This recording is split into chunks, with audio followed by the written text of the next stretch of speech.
아멘. 하나님께 영광의 박수를 드리도록 하겠습니다. 예. 새벽 요즘 온도가 한 영하 5도, 6도까지 떨어지는데요. 우리가 있는 이 지역이 굉장히 춥습니다. 차에 서리가 하얗게 내리고 성에가 비면 웬만큼에서 지워지지 않을 정도로 굉장히 추운 날씨입니다.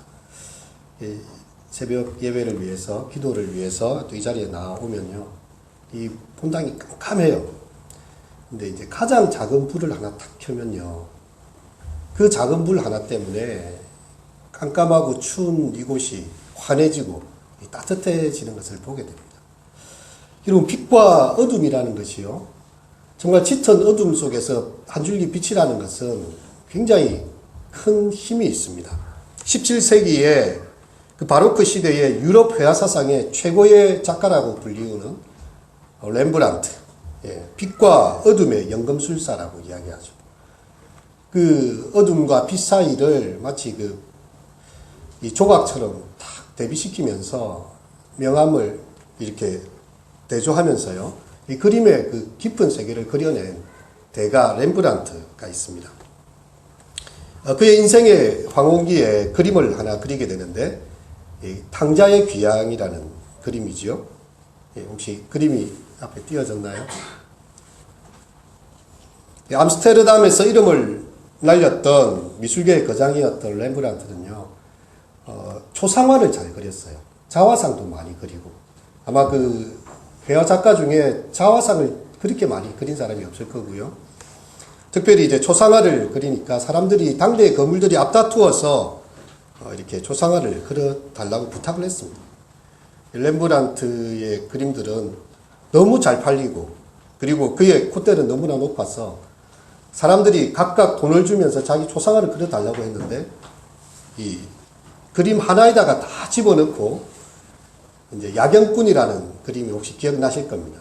앞에 몇 사람은 얼굴이 나오고 이렇게 빛이 나오는데, 어떤 사람은 얼굴 반쪽만 나오고, 어떤 사람은 숨어 있고, 이런데도 초상화를 각자의 돈을 다 받고도 자기 원하는 대로 그림을 그려봐요. 그래도 사람들이 할 말이 없어요. 워낙에 대가니까. 얼마나 콧대가 높았겠습니까? 이런 렘브란트의 삶에도요, 내리막길이 찾아오기 시작했습니다. 먼저 아들을 잃었어요. 이어서 큰 딸이 세상을 떠났습니다. 또 작은 딸이 목숨을 잃었습니다. 이번에는 아내가 숨을 거두었습니다. 아니, 어떻게 한 집안에 이런 일이 연달아 계속 일어날 수 있는가? 그 위에 함께 살던 여성은요, 정신병원에 갇혀버렸어요. 또 다시 결혼을 했지만 두 번째 아내 역시 먼저 떠나고 말았습니다. 재물과 명성, 그 젊은 날에 화려했던 렘브란트는 세상에 잊혀지고 있었습니다.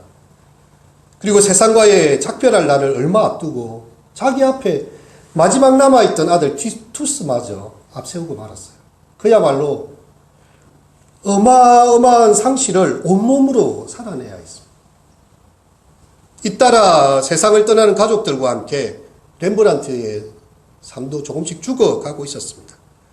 하지만 이 상처를요, 이 탕자의 귀향이라는 작품에 그는 다 쏟아내고 말았어요. 이것은 그가 젊고 잘 나가던 시절, 인기와 명예가 있고 돈이 있던 시절에 그릴 수 있는 그림이 아닙니다. 한 아이를 제외한 모든 자식과 두 아내를, 그리고 전 재산과 명예와 인기를 다 잃어버린 뒤에야 그 눈먼 아버지의 따뜻한 모습을 정확하게 그려낼 수 있는 그의 이 내면의 세계가 생긴 것이죠. 비극이란 비극을 다 겪고 나서 비로소 탕자의 귀향이라는 최고의 걸작을 우리에게 남겨줬고요. 그것은 하나님의 사랑의 실체를 꿰뚫을 수 있는 그의 내면의 화실에서 완성된 작품입니다. 이 화란에 우리가 잘 아는 유명한 빈센트 반 고흐가요, 렘브란트의 작품을 보고서 며칠을 그 탕자의 귀향을 보면서 그런 이야기를 합니다. 수없이 죽음을 맛보지 아니하였더라면 이 렘브란트는 결코 이런 그림을 그려낼 수 없었을 것이다.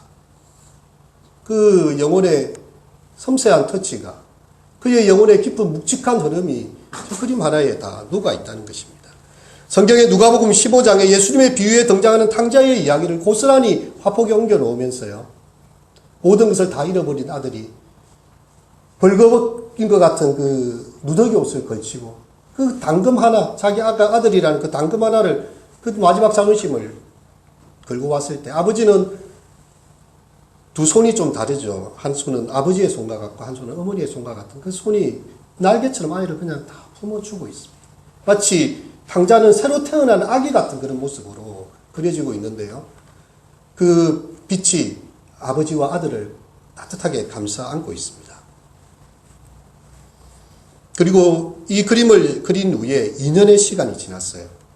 암스테르담에 있는 어느 빈민가에서 렘브란트는 마지막 작품을 그리고 있었는데 그 마지막 완성 유작이 뭔가 하면 오늘 본문의 내용입니다. 시므온의 노래. 혹시 시므온의 노래를 띄워주셨나요? 네, 떴습니까? 네. 시대의 작가 렘브란트가 무슨 심정에서 2년 전에는 돌아온 당자를 그렸다면 자기 생의 마지막 순간에 붓끝에서는 이 시므온의 노래를 그리게 되었을까요? 육신의 황혼역 렘브란트는 그가 겪은 고통을 끝을 내고 이제 저 세상으로 돌아갈 때가 왔습니다. 그의 마지막 여봉과 소원을요, 이 시므온의 찬양에서 발견한 것이 아니었을까요? 시므온은 아기를 품에 안고 하나님을 찬송하고 있습니다. 주여, 주께서 제게 약속하신 대로 이 종은 편안히 눈을 감게 되었습니다. 주께서 세상을 위하여 보내주신 구주를 내 눈으로 이제 보았습니다. 이분은 모든 나라를 비추는 빛이시며 주의 백성 이스라엘의 영광이십니다. 오랜 세월 이스라엘의 구원자 메시아가 오시기를 학수고대했던 시므온처럼요, 렘브란트 역시 하나님께 돌아와 자신의 마지막 생애를 눈 감기를 바랬던 것이죠. 좀 성경에 얼마나 유명하고 화려한 작품들이 많습니까? 또 대단한 순간들도 있겠지만 나이 들어 처연한 시므온의 그 기원과 찬양에서 그런 자신의 영혼의 안식을 발견한 것이죠. 아내와 자녀를 5이나 먼저 보내고 고통이 삶이고 죽음이 삶인 그가 이제 마지막 싸움을 끝내고 그 삶의 투쟁의 전선에서 물러나면서요, 하나님을 향한 성스러움의 무대로 그 사무치는 그리움을 그 시므온의 모습을 통해서 그려내고 있습니다. 노여움과 원망의 표정이 아니에요. 저 그림을 한번 살펴보세요. 거기에는 기쁨이 있고 빛의 세계가 구현되어져 있습니다. 소망이신 아기 예수와 그 아기 예수를 보면서 소망을 품고 있는 시므온을 빛으로 조명을 하고 있습니다. 이 두 시선을 보면요, 먼저 시므온은 마치 잘 안 보이는 듯 거의 감긴 눈으로 아기 예수를 바라보고 있어요. 그의 눈은 감겨 있는 듯 하지만 그의 영혼의 눈은 번쩍 뜨고 있는 것이죠. 그것에 비해서 어린 예수님은 천진난만한 얼굴과 그 눈동자로 그렇게 아마 렘브란트가 자기 아들을 안았을 때 그런 아기가 보여줬던 그 표정을 아마 생각나지 않았겠습니까? 그걸 이 아기 예수님께 담아내고 있는 거죠. 여기 시므온은요, 성경에 등장하는 시므온이면서도 렘브란트 자신의 얼굴입니다. 예수님도 또한 예수님의 모습이자 먼저 자기 앞으로 세상을 떠나보냈던 자녀들의 얼굴들입니다. 머리도 빠지고 주름도 들고 고뇌와 우수에 잠긴 백발의 노인의 형상이지만요, 차마 가슴에 안기에도 숨이 멎을 정도의 벅찬 감동으로 예수님을 이렇게 손바닥으로 안고 있는 게 아니라 엄지와 검지로 받쳐들고서 경건하게 이렇게 예수님을 받아 안고 있는 모습입니다. 그 속에 얼마나 많은 기쁨이 있는지, 그 속에 안도와 커다란 희망이 있는지 렘브란트 역시 자신의 어둠 속에서 시므온의 간절한 빛을 드러내는 그 구원의 빛을 그렇게 바라보고 있어요. 우리가 지난주에 사가랴의 찬송을 읽게 되었었는데요, 그는 성령의 감동으로 이 아기 세례 요한의 역할을 알아보았습니다. 이가 이 메시아의 오시기를 예비하는 그런 외치는 자의 소리가 될 것이다. 하나님의 구원의 길을 예비하는 자가 될 것이다. 이렇게 이야기했다면요, 오늘 누가복음 2장의 이 시므온 그리고 안나의 이야기는요, 영적인 눈으로 이 아기 예수가 이 세상에 오셔서 하실 일들에 대해서 아기 예수님에 대한 조명을 보여주고 있는 것입니다. 세례 요한은 유년기에 성전에서 출발해서 광야로 나아가고 들의 사람이 되었지만, 여기에 나오는 예수님은 그 유년기 속에서 성전에 거하심으로써 자신의 정체성을 드러내고 있습니다. 레위기 12장에 보면 아들을 출산한 유대 여인들은요, 다 예루살렘에 올라가게 돼 있어요. 그래서 두 번의 성전의 희생제사를 드리고 이렇게 할례를 행하게 됩니다. 그리고 특별히 장자의 경우에는 여호와께 속한 자라 하여 특별히 이 아이를 데려와서 이렇게 제사장에게 보이고 또 이렇게 성전에 성전세를 내고 이렇게 하는 것을 볼 수가 있어요. 마치 우리가 사무엘 상에 보면 그 한나가 이렇게 사무엘을 어린 아기를 데리고 이렇게 성전에 데려오지 않습니까? 그것처럼 예수님을 지금 데려온 것이죠. 이 시므온은 앞에 나왔던 사가랴나 엘리사벳과 마찬가지로 유대의 경건의 모범을 보여주는 인물로 소개되고 있습니다.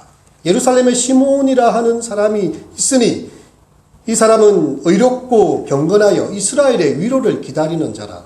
성령이 그 위에 계시더라. 정말 그 어두운 시대 가운데서요, 하나님 앞에서, 사람들 앞에서 의롭고 경건하여 이스라엘의 위로를 기다리는 그런 사람이었다는 것이죠. 하지만 이 시므온의 삶은 사가랴와 엘리사벳을 능가하고 있습니다. 왜냐하면 성령이 그 위에 임해 있는 사람이었어요. 사가랴는 천사가 나타나서 네가 늙었지만 아들을 낳을 것인데 이름을 요한이라 하라 하니까 믿기지를 않았어요. 그래서 입을 말을 못 열게 만들었어요. 왜냐하면 그가 믿지 않았기 때문에. 근데 오늘 시므온은 그런 사람이 아니에요. 성령의 충만함이 있고 하나님의 말씀에 인도를 받는 사람이었습니다. 성령께서 그에게 말씀하셨습니다. 너가 죽기 전에 반드시 하나의 징조가 있을 것인데 그것은 너가 생전에 아기 예수를 보게 될 것이라는 성령의 감동이었어요. 이제 거룩한 가족이 율법을 이행하기 위해 성전에 왔을 때에 시므온은 성령의 감동을 따라 27절에 보니까 성령의 감동으로 성전에 들어가며 하나님께서 그의 마음을 이끌어 들이십니다. 그 타이밍에 부모가 마침 율법의 관례대로 행하고자 오고 있던데 그 아기 예수를 탁 데리고 오는 것을 보게 된 것이죠. 여러분, 이 시므온은요, 정말 메시아를 간절히 기다리는 사람이었습니다. 바로 난지 8일 된 아기를 데려온 요셉과 마리아를 만나고 있어요. 이 상황을 예비하시는 하나님의 섭리가 정확하게 우리 바둑 전문용어로 말하면 딱 아다리가 되고 있는 거죠. 정말 이렇게 타이밍을 맞출래도 맞출 수가 없습니다. 이제 주님께서 주님의 말씀을 따라 이 종을 평안하게 내어 보내주시는군요. 그것이 그의 인생에 정말 언제나 이마누엘 하실 것인가? 하나님의 그 약속한 메시아가 언제쯤 올 것인가? 정말 모든 사람들의 기대가 다 떠나고 메시아에 대한 소망도 다 잃어버린 시대예요. 소망 없는 그 시대에 이 홀로 기도하면서 성전을 지키면서 정말 하나님 앞에 경건의 길을 걷던 그 한 사람, 성령의 그 약속대로 이 아이를 안게 됩니다. 시므온은 하나님의 구원의 빛을 보았다고 합니다. 그가 실제 만난 것은 마리아의 아이였지만 그는 하나님의 구원을 보았다고 이야기해요. 죄의 형벌과 감옥에서 해방하시는 하나님의 메시아가 바로 이곳에 있다고 이야기합니다. 그리고 세상의 빛으로 예수님을 보고 있습니다. 그 빛은 이방을 비추고 열방을 비추고 이스라엘에게 영광을 가져올 것입니다.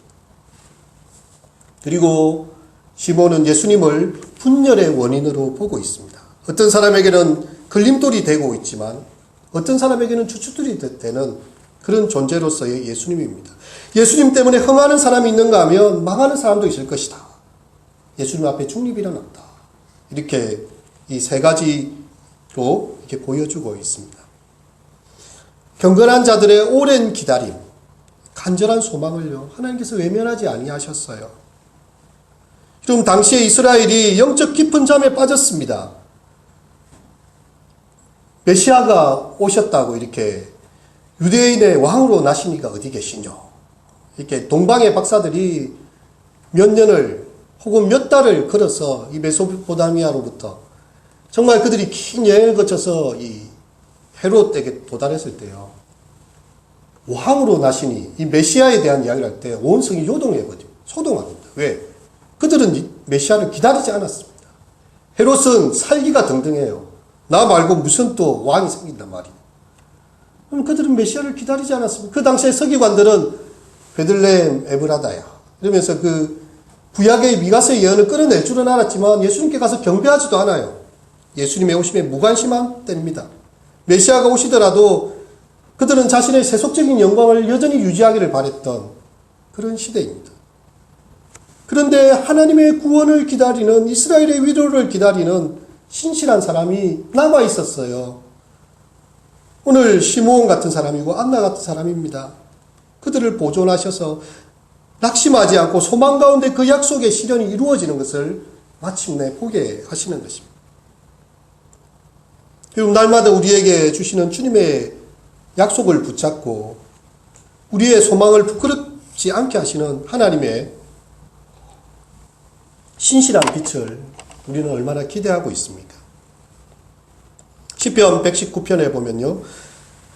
주는 나의 은신처시요 방패시라. 내가 주의 말씀을 바라나이다. 너희 행악자들아 나를 떠날지어다. 나는 내 하나님의 계명을 지키리로다. 주의 말씀대로 나를 붙들어 살게 하시고 내 소망이 부끄럽지 않게 하소서. 이렇게 이야기합니다. 그리고 로마서 4장에도 이렇게 말씀합니다. 인내는 연단은 소망을 이루는 줄 알미로다. 소망이 우리에게 부끄럽지 아니함은 우리에게 주신 성령으로 말미암아 하나님의 사랑이 우리 마음에 부은 바 됨이니 우리가 아직 연약할 때에 기약대로 그리스도께서 경건치 않은 자를 위하여 죽으셨도다. 하나님께서 우리에 대한 그 소망을 부끄럽게 아니하신다 하십니다. 그리고 빌립보서 1장에 보면요. 이렇게 말씀하고 있어요. 나의 간절한 기대와 소망을 따라 아무 일에든지 부끄러워하지 아니하고 지금도 전과 같이 온전히 담대하여 살든지 죽든지 내 몸에서 그리스도가 존귀하게 되게 하려 하나니 이런 내게 사는 것이 그리스도니 죽는 것도 유익함이라. 그리고 구약의 선지자들이나 신약의 사도들이나 그들은 하나님 나라에 대한 소망을 결단코 포기하지 않았습니다. 내가 살든지 죽든지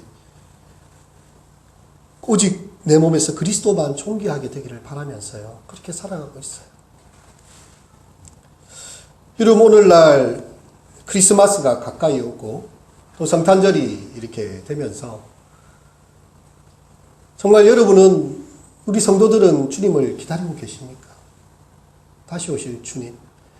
그 낮고 천한 말구유에 그 말 여물통 위에 그렇게 우리를 찾아서 오셨듯이 그렇게 초림의 주님 그렇게 오셨지만 이제 재림의 주님은요. 하나님의 영광 가운데 천사들의 나팔 소리와 하나님의 호령과 함께 천군 천사들 데리고 이 땅을 심판하러 마지막 심판주요 재림주로 오시게 될 것입니다. 그럼 그것을 사모하고 계시나요? 우리 속에 때때로 이런 사모함들이 사라질 때가 많은 것 같습니다. 제가 예전에 서울의 서초구에 있는 한 교회에서 사역할 때요. 우리 거기 있는 사람들이 되게 학력도 높고 회사들도 괜찮은 직장들 다니고 있었어요. 그리고 이제 이렇게 말씀을 나누다 보면 솔직하게 그런 이야기도 나누시더라고요. 예수님의 재림이 지금은 아니었으면 좋겠다는 것이죠. 지금까지 고생해가지고 이제 좀 직장이 안정되고 가정이 되고 아이들이 자라고 있는데 주님 만일 오늘 밤에 오시면 이거 너무하지 않는가. 이 좀 부유한 그리고 안정된 상황의 사람들은요 주님의 재림이 결코 달갑지가 않습니다. 나중에 그냥 좀 오셨으면 좋겠다. 그런데요 정말 마음이 고통하는 사람들 혹은 삶의 위기에 처한 사람들 또 힘든 사람들은요 주님이 빨리 오셨으면 좋을 것 같아요. 마라나타 주님 어서 오십시오. 이 땅의 불의와 모든 악한 것들을 다 끝내시고 삶의 고통과 아픔을 끝내시고 주님의 통치와 하나님의 나라가 속히 임하여 주십시오. 그렇게 기도해야 하고 있는 것이지요. 여러분, 우리는 어떤 마음으로 이 성탄절을 보내고 있습니까? 제가 미국에 있을 때 보니까요, 성탄절이 크리스마스라는 단어가 거의 사라졌더라고요. 왜냐하면 크라이스트 마스, 그리스도께 예배한다라는, 미사 드린다는 뜻이 기독교적인 단어를 담고 있거든요. 미국이 너무 다문화적 사회가 되다 보니까 왜 크라이스트를 강조해야 되느냐. 그리스도라고 말해지는 것조차도 종교 편향적이다. 홀리데이, 해피 홀리데이로 하자. 그래서 크리스마스라는 단어가 없어요. 그게 굉장히 충격적이었고, 또한 이렇게 할로윈 데이가 되면 아이들이 이렇게 귀신 분장을 하고 펌킨, 그죠? 호박을 이렇게 촛불로 들고 다니면서 이렇게 사탕을 내놓지 않으면 막 이렇게 하겠다 이렇게 막 하면 그 집들에서 사탕을 내어주고, 이 사람들이 그걸 통해서 서로 이렇게 다쳤던 이웃 간의 문들을 열고 캔디를 주고 받는 그런 문화가 있더라고요. 크리스마스에 새벽송처럼 Holy Night, Silent Night 이렇게 우리 고요한 밤, 거룩한 밤을 부르면서 이렇게 새벽송을 돌면서 이렇게 그런 문화가 아니고, 귀신 분장을 하고 와가지고 사탕을 내놓아라. 아니면 우리가 짓궂게 하겠다. 이런 문화가 도리어 사회에 팽창해 있고, 크리스마스는 거의 없어졌어요. 우리가 사는 시대가 이런 분위기구나. 여러분, 거리에 화려한 조명이 달리고, 백화점에서 크리스마스 캐롤이 울린다고 그것이 크리스마스겠습니까? 내 마음속에 예수님이 오지 않는데, 우리의 삶 속에 그리스도를 기다리거나 사모하지 아니하는데, 그 모든 행사며 그 모든 화려한 전등과 그 선물들은 누구를 위한 것입니까?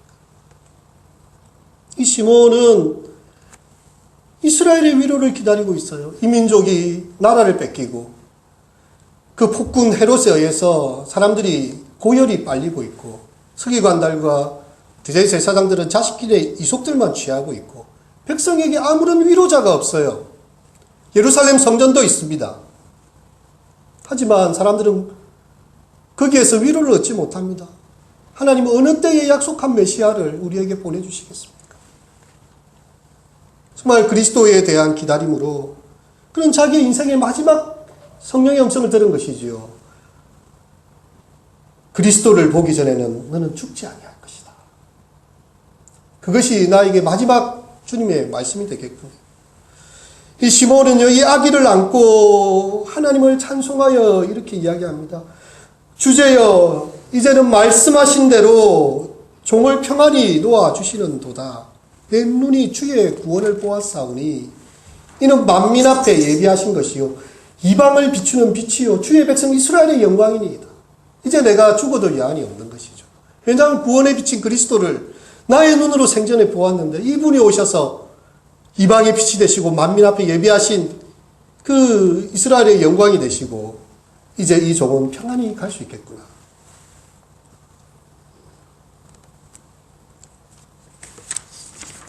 시므온은요, 자신의 이 삶의 표적으로 이 아이 예수 그리스도를 만나게 된 것입니다. 그리고 그의 마음은 이제 진정한 위로와 평안으로 눈을 감을 수 있는 그의 마지막 삶의 표징 된 것이죠. 그의 부모가 그에 대한 말들을 놀랍게 여기더라. 우리에게 약속하신 이 아기가 정말 메시아 되신 그리스도가 맞구나. 왜냐하면 시므온이 그것으로 증명을 해주기 때문이죠. 시몬이 그들에게 축복하고 그의 어머니 마리아에게 특별히 이야기를 합니다. 보라, 이는 이스라엘 중 많은 사람을 패하거나 흥하게 하며 비방을 받는 표적이 되기 위하여 세움을 받았고, 또 칼이 너의 마음을 찌르듯 하리니 이런 여러 사람의 마음의 생각을 드러내려 함이니라 하더라. 여러분, 예수님의 그 생애와 삶은요, 마리아에게는 그의 마음을 칼로 찌르듯 하는 그런 아픔이었습니다. 예수님은 죄가 없지만 사람들은 예수님을 죄인으로 몰아가고요, 예수님은 능력과 화평을 행하시지만 사람들은 그를 십자가로 끌고 갑니다. 그리고 마침내 예수님이 자신의 눈앞에서 자기의 육신의 아들이지 않습니까? 어쨌든 마리아를 통해서 오신 그 아들이 처참한 죄수의 꼴로 처형당하는 그런 상황을 보실 때에 그 마음이 칼로 찌르듯 하는 그런 아픔이 있었다는 거죠. 예수님은 패하거나 흥하게 하며 비방을 받는 표적이 되어집니다. 스가랴 12장 10절에 보면 이런 표현이 나오는데요. 내가 다윗의 집과 예루살렘 주민에게 은총과 간구하는 심령을 부어주리니 그들이 찌른 바 그를 바라보고 그를 위하여 애통하기를 독자를 위하여 애통하듯 하며 그를 위하여 통곡하기를 장자를 위하여 통곡하듯 하리라. 여러분, 예수님의 그 십자가의 사건과 그분의 삶은요, 많은 사람에게 주춧대로 되기도 하지만 걸림돌이 되기도 했습니다.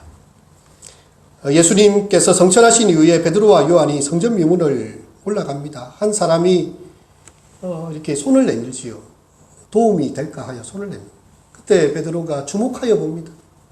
은과 금은 내게 없거니와 내게 있는 것으로 내게 주노니 곧 나사렛 예수 이름으로 일어나 걸어라. 근데 이 사람이 난적부터 한 번도 그런 적이 없는 사람이 걷기도 하고 뛰기도 하며 하나님을 찬미하면서 성전으로 들어가고 있습니다. 사람들이 솔로몬 행각에 모여들었어요. 그리고 죽은 자 가운데서 살아나신 예수의 이름으로 내가 이 사람을 일으켰다고 베드로가 이야기를 합니다. 그때 5천여 명의 사람들이 그 말씀을 듣고 있게 되었죠. 이튿날 관원과 장로들 그리고 서기관 대제사장 안나스가요, 사도들을 신문을 합니다. 너희가 도대체 무슨 권세와 누구의 이름으로 이런 일을 행하였느냐. 그때 베드로가 이야기합니다. 너희와 모든 이스라엘 백성들은 알라. 너희가 십자가에 못 박고 하나님이 죽은 자 가운데서 살리신 나사렛 예수 그리스도의 이름으로 이 사람이 건강하게 되어 너희 앞에 섰느니라.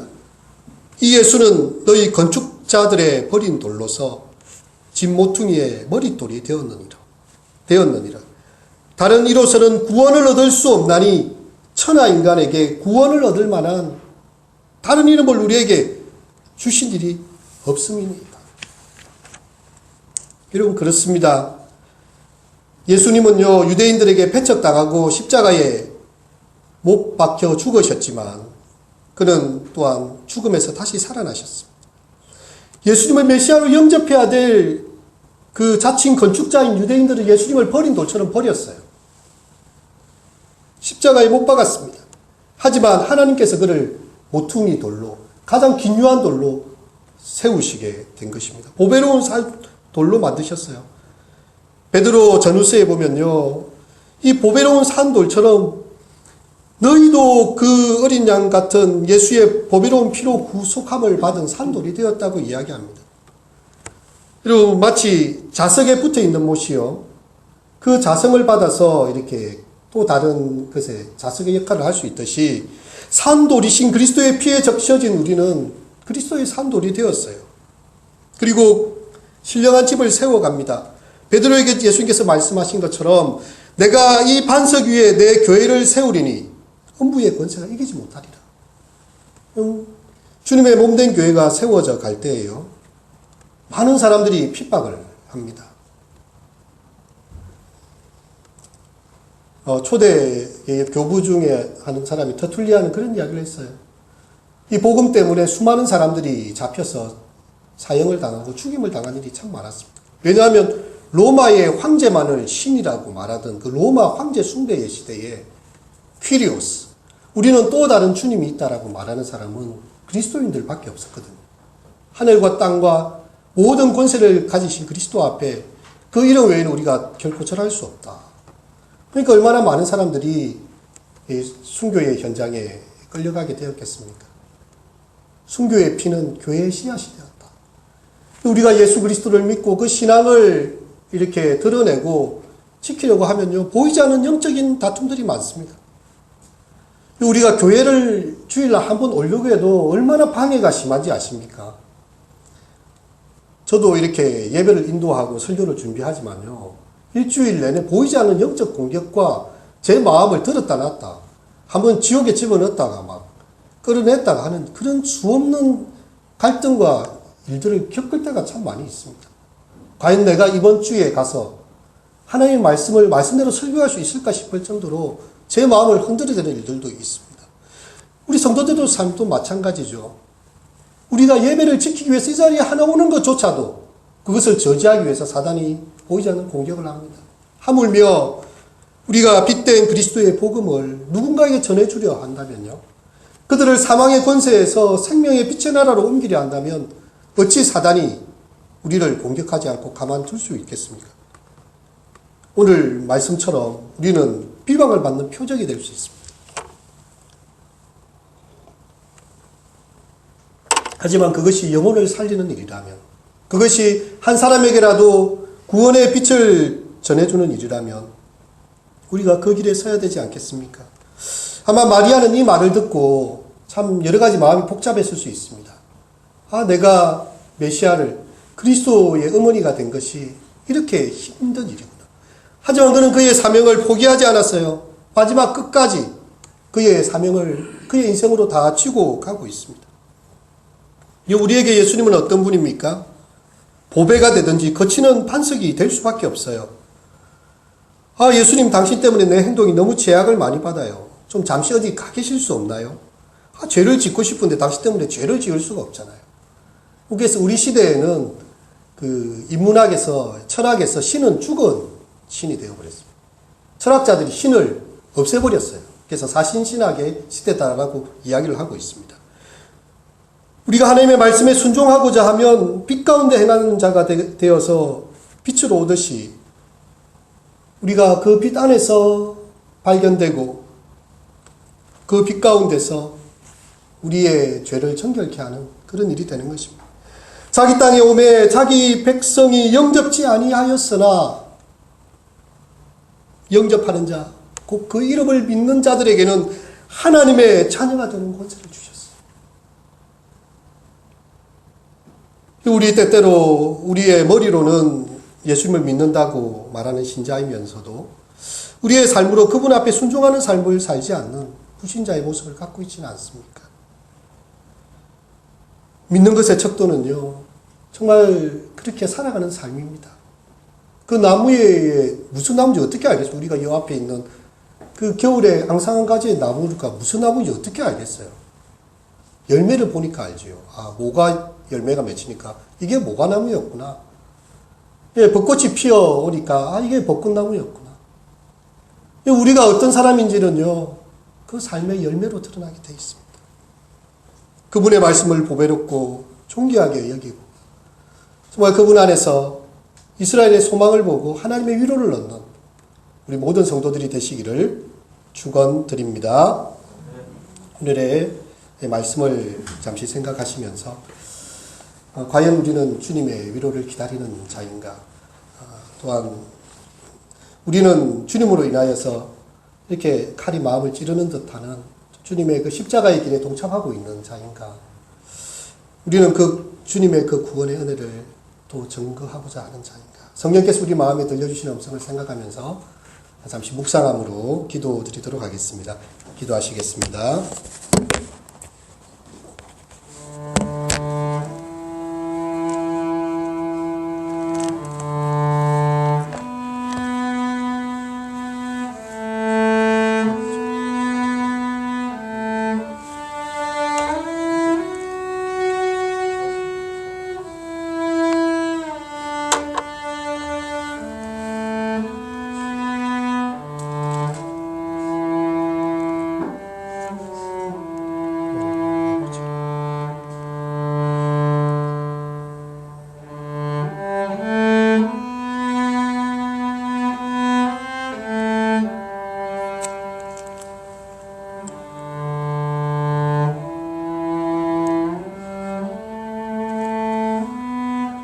내 눈이 주의 구원을 보았사오니 이는 만민 앞에 예비하신 것이요 이방을 비추는 빛이요 주의 백성 이스라엘의 영광이니이다. 오랫동안 참 외롭게 이스라엘의 위로를 기다리며 경건한 삶을 살았던 시므온이 참 예수님을 안고서 이렇게 찬양하며 또한 축복하였던 그 말씀을 저희가 기억합니다. 주님, 성탄절이 가까이 왔고 대림절의 마지막 촛불까지 우리가 또 이렇게 밝히게 되었습니다. 하지만 여전히 내 마음에 주님이 오시지 못한다면, 우리 주약교회에 주님께서 좌정하시지 아니하신다면, 이 땅의 교회들의 수많은 행사들과 축제들은 있지만 주님을 영접하는 정말 낮고 낮은 마음들이 없다면, 주여, 참으로 이것이 우리의 연약함이며 우리의 수치입니다. 곧 오소서 임마누엘, 우리가 주님 우리 마음의 중심에 모셔드리고 주님과 함께 즐거워하며 또 주님과 함께 고난받고 그리스도의 남은 고난을 우리의 삶에 채워가며 믿음의 길을 걸어가는 신앙의 사람들이 되게 하여 주시옵소서. 예수님의 이름으로 기도드립니다. 아멘. 찬송가 104장 함께 찬양 드리시면서 준비하시는 것 드리도록 하겠습니다.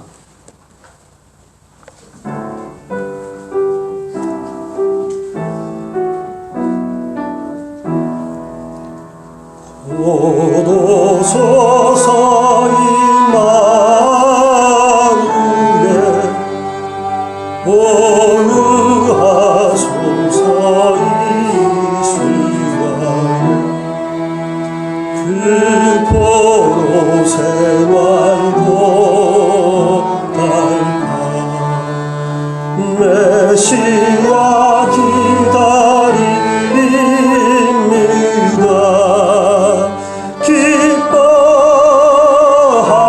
기뻐하라